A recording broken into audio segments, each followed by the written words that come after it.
Bom dia para você que está em casa. O Pronto Atendimento de hoje vai falar sobre Previdência Social. Você vai conhecer o caso de um gerente comercial já aposentado que, por receber um valor muito baixo, se vê obrigado a trabalhar como pessoa jurídica.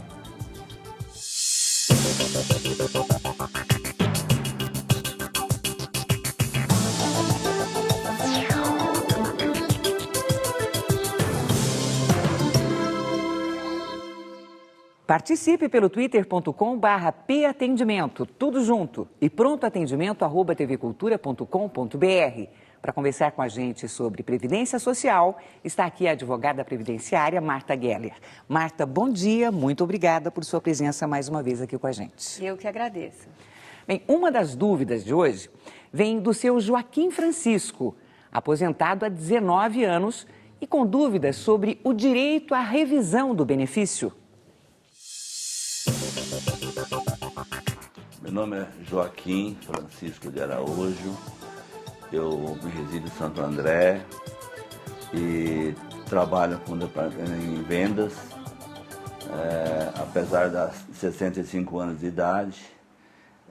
Infelizmente, mesmo aposentado desde 1993, a gente tem que trabalhar para conseguir manter uma situação equilibrada de vida.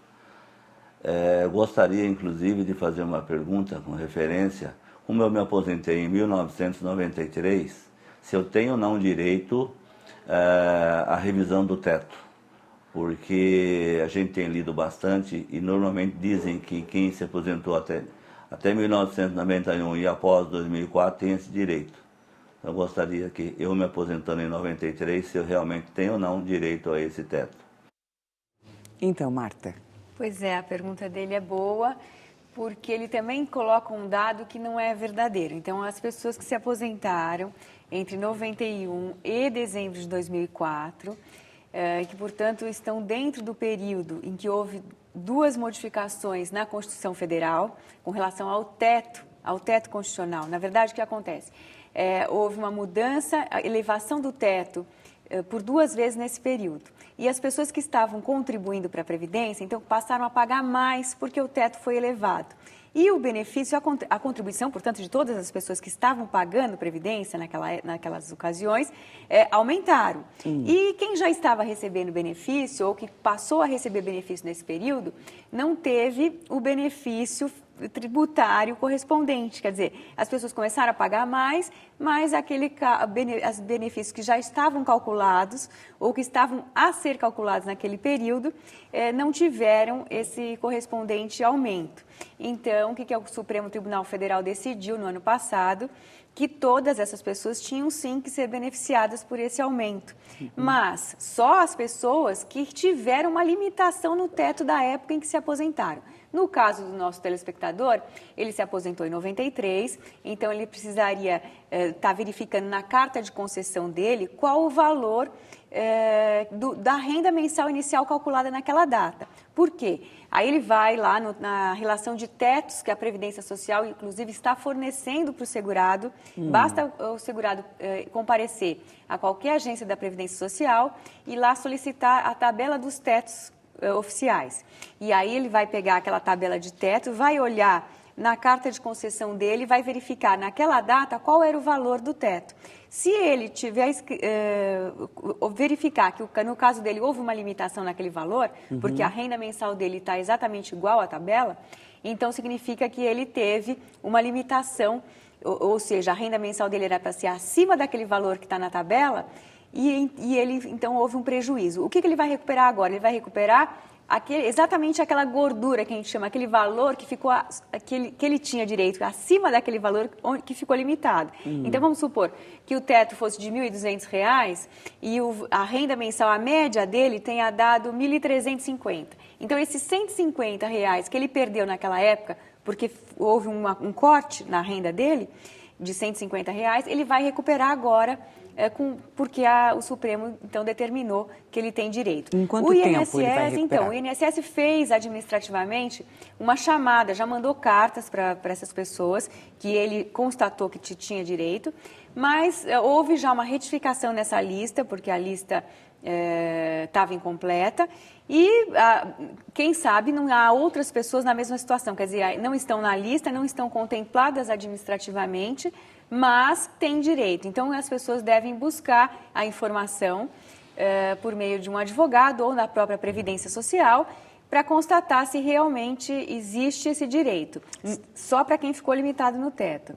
Tá, mas não necessariamente com advogado, não é necessário. Não, porque administrativamente, porque o Supremo também já decidiu, quer dizer, as pessoas vão receber. O tempo vai depender do valor de atrasados que essa pessoa tem. O implemento mensal é imediato, então a pessoa tem, nesse caso que eu dei o exemplo, são R$150 a mais, ótimo. Então ele vai lá, ele tem o direito de imediatamente começar a receber essa diferença mensal no benefício dele. Os atrasados é que ficam para a data que já foi determinada num acordo que o Ministério Público Federal fez numa ação civil pública que tinha essa matéria como objeto que beneficiou todos. A importância, Madeleine, dessas ações coletivas, que desafogam o judiciário. Em vez das pessoas irem ajuizar ações individuais, coletivamente, através de sindicatos, associações, o próprio Ministério Público, podem obter esse benefício para todo mundo.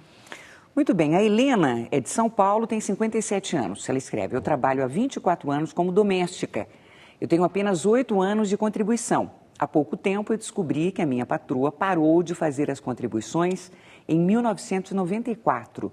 Como eu posso me aposentar? Somente por idade? Pois é, na verdade, às vezes o que acontece?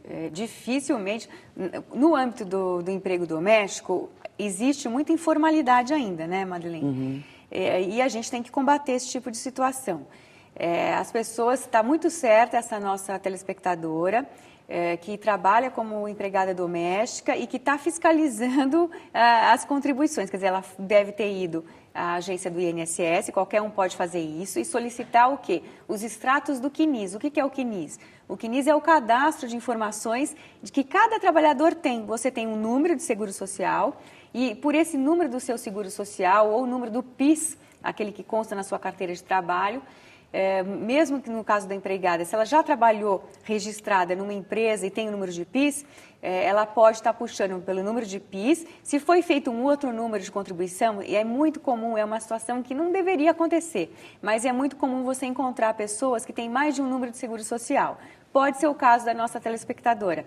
Então, o que acontece? Ela percebeu, ela foi lá, pode ter elevado a carteira, puxaram pelo número do PIS, mas ela pode ter um outro número de contribuição que a patroa dela fez quando ela entrou no trabalho. Então, ela pode ter aberto um outro número para ela. Então, é importante que quando você for solicitar o extrato desse cadastro de informações sociais, que você informe também o seu CPF e fale, por favor, verifique se não há outro número. Por quê? Porque pode e é comum haver. Se houver mais de um número, mais de um cadastro, existe um procedimento que se chama unificação do CNIS. Então, o próprio INSS vai fornecer um formulário para o segurado que vai preencher ali essa solicitação de uniformizar os dados, para que os dados constem apenas você não fique tendo que puxar extratos diferentes. E aí você tem a condição de saber exatamente se está havendo mesmo essa irregularidade. Esse tipo de irregularidade, no âmbito assim, familiar, que é um caso de um empregado doméstico, dificilmente o empregado doméstico vai ao Ministério do Trabalho denunciar, né? Porque é uma situação que fica meio constrangedora. Mas ela pode e deve conversar com o empregador, porque isso, muito embora a lei garanta a ela que, de qualquer forma, estando o registro feito na carteira de trabalho, ela vai conseguir se aposentar lá na frente. Mas o INSS tem negado por conta desse cadastro. Desde que esse cadastro passou a existir, então o que acontece quando o segurado vai pedir a aposentadoria e as contribuições não constam lá? Ela é negada indevidamente, viu, Madeleine? Porque, na verdade, o segurado, ele tem para si a presunção de que quem tem que fiscalizar isso não é o trabalhador, é o INSS. Então, se o INSS não fiscaliza e o empregado que está registrado na carteira, ele não pode ser prejudicado. E a lei garante isso. Ali existe um dispositivo na lei 8.213 de 91 que fala exatamente isso. Presumem-se recolhidas as contribuições. Se a Fazenda não fiscalizou e não multou, autuou e recebeu as contribuições, é um outro problema que não é do segurado e a Justiça tem garantido esse direito. Muito bem, verdade ou mito? Vamos dar uma olhada nas informações que circulam por aí sobre a aposentadoria.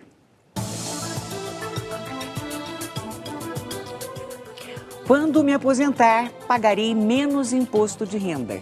Mito ou verdade, Marta? Olha, vai depender, infelizmente, quando você se aposenta, acaba havendo um achatamento nos seus rendimentos. Essa é a verdade, por quê?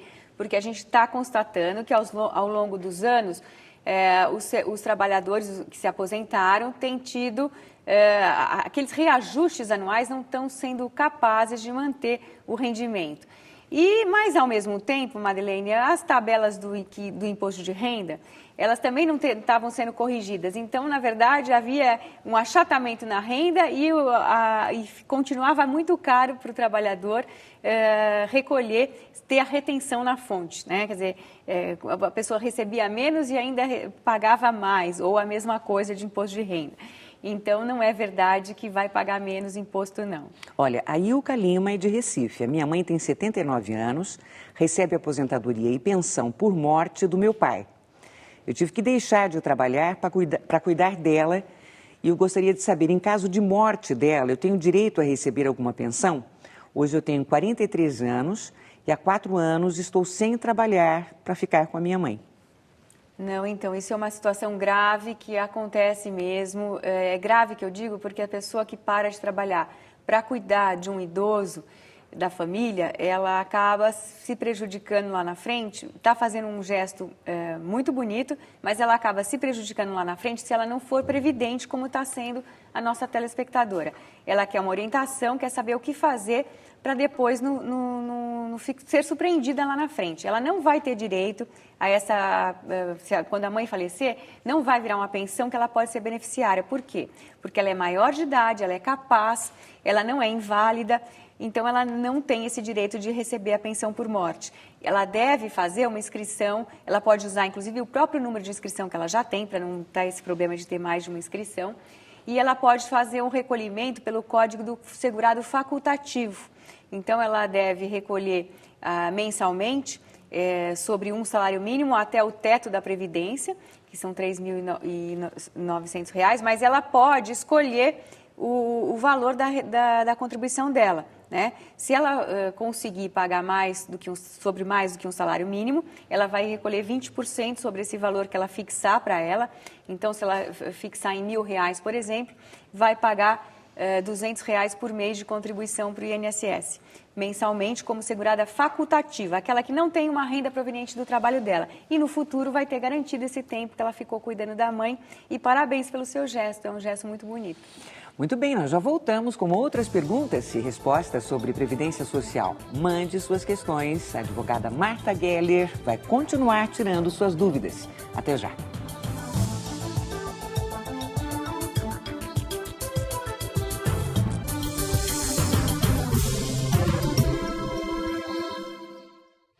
E nós estamos de volta com o Pronto Atendimento. O tema de hoje é a Previdência Social e quem está tirando as dúvidas do telespectador é a advogada Marta Geller.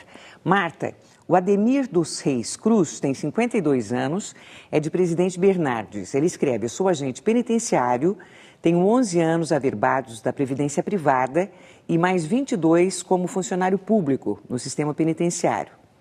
Então, diz 33 anos de contribuição. Eu posso me aposentar com 25 anos no sistema sem perder a paridade e integralidade? Pois é, uma pergunta boa, por quê? Porque a Constituição Federal, ela garante o tempo especial para aqueles trabalhadores que estão sujeitos a alguns agentes, né? E no caso do agente penitenciário,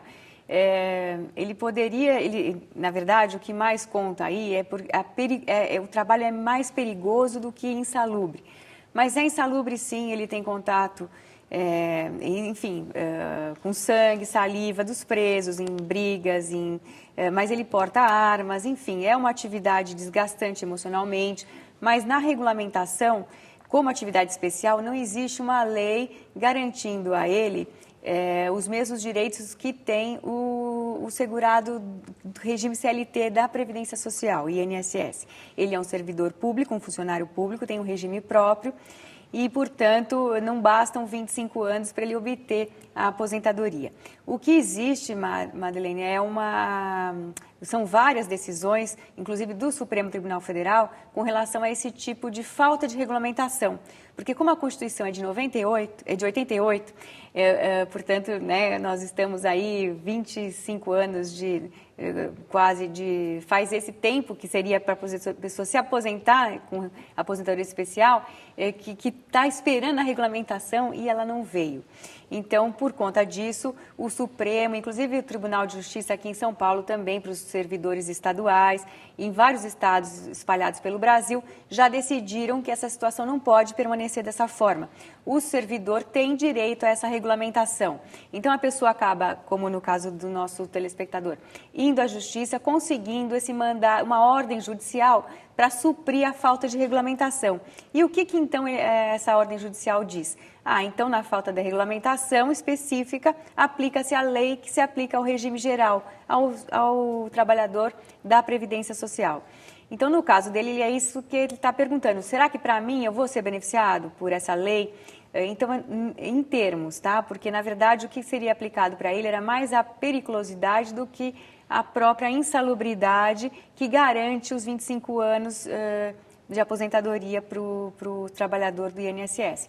Então, ele vai ter dificuldade, sim, para se aposentar, mas a paridade eu entendo que está garantida. Por quê? Ele vai se aposentar com 30 anos de contribuição, 30 anos porque é a regulamentação especial para o policial, que é o que seria aplicado a ele do regime geral, e não os 25, como ele está pretendendo. E o requisito da idade mínima, que não teria para aposentadoria especial no regime geral, ele também pode pleitear para ser afastado. E a paridade, o que é paridade? Vamos explicar para as pessoas que nem todo mundo vai entender essa terminologia que ele está usando aí. Paridade é aí você receber a mesma coisa que você receber quando você for aposentado, como se você estivesse na atividade. Tá? É uma situação que a nossa legislação, até 2003, permitiu para o servidor público, que até é muito criticado, o servidor público tem sido até muito malhado por conta disso, exatamente porque as pessoas falam, mas eu sou ser servidor, vou receber a mesma coisa que eu recebia quando eu estava trabalhando. O Tribunal de Justiça aqui em São Paulo já tem, pelo seu pleno, decisões nesse sentido. Quem estava no sistema até 2003 está garantido, vai receber a integralidade. Muito bem. Olha, muitas perguntas, viu, Marta? A Sandra Silva Dias é de Americana. Ela escreve, eu tenho um tio que está prestes a completar 65 anos. Ele já trabalhou na agricultura, também como ajudante de obras, mas nunca contribuiu para a Previdência Social. Não tem esposa nem filhos e mora com a minha mãe. Ele poderá receber algum benefício da Previdência?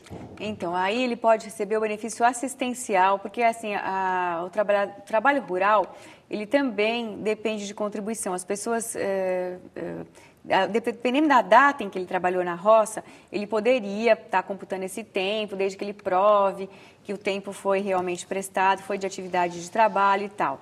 Mas o trabalhador rural, ele é o contribuinte obrigatório da Previdência Social.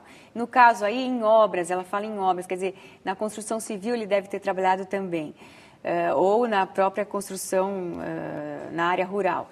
Ele precisaria ter contribuído, não contribuiu, então ele vai depender de um benefício assistencial, esse que não depende de contribuição e que ele é pago às pessoas de baixa renda, desde que a renda familiar, quer dizer, cada um da família tem que receber a soma dessa renda das pessoas que compõem essa família, ele mora com a irmã. Se a renda dele, que é 0, somada com a renda da irmã e dividido pelo número de habitantes da casa, der 1/4 do salário mínimo por pessoa, ele pode receber esse benefício assistencial. Um assistente social, ele tem que requerer o benefício em qualquer agência da Previdência Social, leva os documentos pessoais, comprovante de residência, e um assistente social vai analisar se é o caso ou não dele receber, se ele está abrangido pela lei, e vai receber um salário mínimo. Mais uma dúvida sobre o trabalho rural, vamos ver. Os trabalhadores rurais podem pedir aposentadoria por idade com 5 anos a menos. Aos 60 anos, os homens, e aos 55 anos, as mulheres. Mito ou verdade? É verdade. Eles podem... Existe essa constitucionalmente garantida, essa aposentadoria com a redução de 5 anos a menos para os trabalhadores rurais. Exatamente porque eles trabalham mais cedo, começam a trabalhar na roça, muitos nem à escola vão porque estão trabalhando na roça e, portanto, a Constituição fez corretamente esse tipo de redução para essas pessoas que podem se aposentar 5 anos antes por idade. Olha, o Leonardo Cassiano, ele conta, tenho 52 anos, trabalhei em 2 destilarias de álcool, ele coloca uma sequência aqui de trabalhos. 3 usinas de açúcar e álcool, trabalhei nas funções de ajudante de mecânico, ajudante de caldeireiro, lubrificador, operador de turbina a vapor, enfim, ele conta vários trabalhos que ele teve e daí vai para a pergunta. Ele coloca que o tempo de serviço somou 29 anos e 3 meses. Eu pedi a minha aposentadoria especial para o perito que analisa no INSS, mas ele negou, pois alegou que eu não trabalhava em área insalubre. E antes ele conta uma série de trabalhos que para ele que vão contra o que o perito disse. E aquele problema, né, Marta? É a dificuldade da pessoa, primeiro em obter a prova necessária para obter a aposentadoria. E depois ele vai ter dificuldade de reunir a documentação necessária, inclusive laudos do ambiente de trabalho, quando esses laudos existem. O PPP, que é aquele formulário que a gente já falou aqui em outra ocasião, que é um documento oficial que o empregador tem que fornecer para o segurado, que às vezes não corresponde à realidade daquele local. E depois a outra dificuldade, Mádia, é quando ele vai ao INSS requerer o benefício. Ele reuniu toda a documentação, dá a entrada na documentação. E aí ele tem que aguardar a apreciação do INSS para verificar se aquele documento é realmente hábil, se o INSS entende que ele tem direito à aposentadoria com 25 anos de trabalho, desde que esse trabalho seja intermitente, quer dizer, sem intervalos e sempre em condição especial, ou que compute esses períodos que ele tenha. Então, a gente já explicou aqui, 10 anos para o homem viram 14, 10 anos para a mulher viram 12, quando esse período é computado como atividade especial e depois convertido para somar com o restante. Você vê que ele quase deu 30 anos aí de contribuição. Ele precisaria de 35 na soma para obter a aposentadoria. Então, algum período dele não foi computado como especial. Ele pergunta o que fazer. Se você entende e não concorda com a análise feita pelo INSS, e resta aí a opção de, uma vez verificado por um profissional ou pelo próprio Juizado Especial Federal, se há condições de obter um êxito, né, na ação judicial, ele deve sim ingressar com a ação judicial para obter a aposentadoria. Mas depende aí da análise da documentação, tanto pela Justiça Federal, quanto por um advogado ou pela própria Defensoria Pública. Quando a pessoa não tem condição de pagar um advogado, a Constituição garante o direito à representação profissional e quem faz isso é a Defensoria Pública.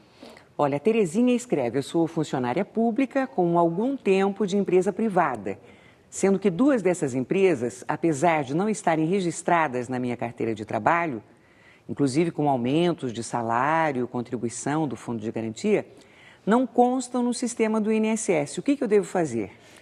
Já que eu tenho as provas registradas na carteira.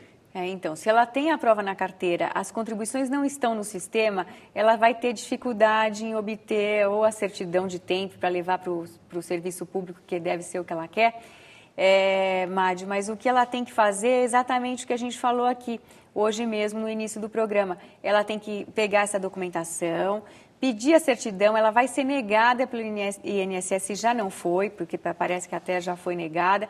Então, ela tem que ingressar na Justiça para que essa certidão seja fornecida a ela, para que ela leve para o regime próprio e lá obtenha a averbação desse tempo. Por quê?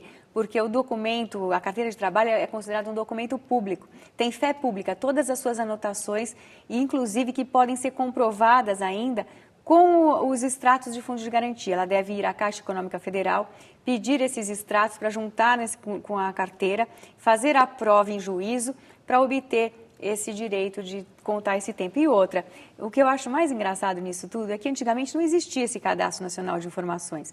Hoje existe. E mesmo assim, quando a pessoa tem a documentação, o INSS nega. E a Justiça dá. Quer dizer, já está na Justiça, a carteira não estando rasurada e você tendo uma prova a mais ainda, que seria os extratos, os registros do Fundo de Garantia, não existe motivo para o INSS fazer isso. Então, acho que assim, a Justiça tem que pegar um pouco mais pesado aí, com multas, aplicando multas, para que sinta-se no bolso e o INSS deixe de ter uma conduta assim tão negativa. O pronto atendimento foi às ruas. A próxima dúvida vem de Balneário Camboriú, em Santa Catarina. O que eu quero saber é o seguinte: o que eu devo fazer e quanto que eu devo pagar para ter uma aposentadoria razoável? Digamos, um valor que dê para sobreviver, né? Então, quando você trabalha por conta própria, o que você tem que fazer? Primeiro tem que ver a contribuição que vai caber no seu bolso, né? E você pode pagar, claro, se você for pagar uma contribuição sobre o salário mínimo, quando você for se aposentar, você vai receber o salário mínimo. Então, se você pode melhorar essa contribuição, você tem um limite, né? Então, você tem um limite de pagar a contribuição sobre o salário mínimo até R$ 3.900, que dá uma contribuição de R$ 700 e poucos reais por mês. Então, nesse intervalo, você escolhe o valor e vai fazendo suas contribuições sem prejudicar as outras necessidades suas durante o mês, né? Então, a gente não vive só pagando contribuição, a gente tem que pagar aluguel ou a prestação da casa própria, tem que ter dinheiro para condução, para alimentação, educação dos filhos. Então, tem que fazer um planejamento familiar e computar essa contribuição na sua despesa mensal para poder estar fazendo frente aí para um futuro melhor para você também. Olha, o Sérgio é de São Paulo. Ele conta: o meu pai tinha uma aposentadoria chamada vitalícia. Em 2006, ele faleceu com 91 anos. Nós gostaríamos de saber se há alguma possibilidade... E o computador chegou mais uma pergunta e a pergunta que eu estava fazendo desapareceu. Eu peço perdão ao telespectador e daqui a pouquinho eu volto a fazer a pergunta. O Alexandre: minha esposa é professora em escola particular, ela é professora em escola particular, já contribuiu há mais de 30 anos, contando todos os registros. E tem 48 anos. Ela poderá dar entrada na aposentadoria por idade ou tempo? Se ela tem e eu vou lá procurar a pergunta que eu perdi. Se ela não é servidora pública, é professora da rede privada e contribui para o INSS, não existe a idade mínima. Ela já tem a idade mínima que é para o servidor, que é 48 anos. Só estou informando que para o INSS não existe esse requisito. A professora, desde que tem os 30 anos de contribuição, mesmo tendo menos que 48 anos para o INSS, ela pode obter o benefício. Só que o benefício vai ser um pouquinho achatado, porque, infelizmente, o fator previdenciário vai incidir no cálculo da aposentadoria da professora ou do professor. Só que o cálculo é beneficiado com 5 anos a mais, principalmente a mulher. Então, ela já vai receber um bônus aí na hora de aplicar o fator previdenciário, mas vai incidir o fator previdenciário para ela. Agora sim, o Sérgio de São Paulo, ele escreve: o meu pai tinha uma aposentadoria vitalícia, em 2006 ele faleceu, tinha 91 anos. Nós gostaríamos de saber se há alguma possibilidade de nossa mãe receber esse benefício. Eles não foram casados no papel, mas conviveram juntos por mais de 30 anos. Meu pai também não se divorciou da primeira mulher. Pois é, uma situação comum essa. E há uma discussão aí na jurisprudência com relação a isso. Por quê? Porque quando ele não se divorciou da primeira mulher, mas vivia de fato com essa segunda. Ou às vezes, Madi, ele vive com as duas, né? Então ele vive com essa e vive com a outra também ao mesmo tempo. Então o que acontece? Nessas situações onde não há uma separação de fato, ela vai ter que fazer a prova de que, quando ele faleceu, ela vivia efetivamente com ele. E aí ela vai, sim, ter direito à pensão por morte.